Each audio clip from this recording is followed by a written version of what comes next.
আচার জিনিসটা প্রতিটা মানুষেরই খুব পছন্দ। এমন কোনো মানুষ নেই যে আচার পছন্দ করে না।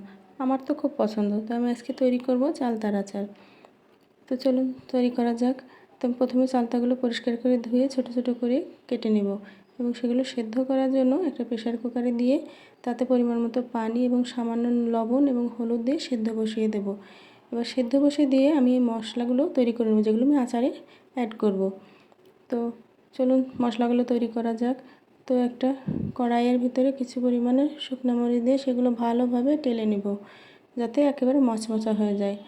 এবং সেগুলো উঠিয়ে রেখে এবার সামান্য পরিমাণে জিরা, কিছু পরিমাণ পাঁচফোড়ন এবং তার ভিতরে 4-5টা এলাচ দিয়ে ভালোভাবে ভেজে নেব।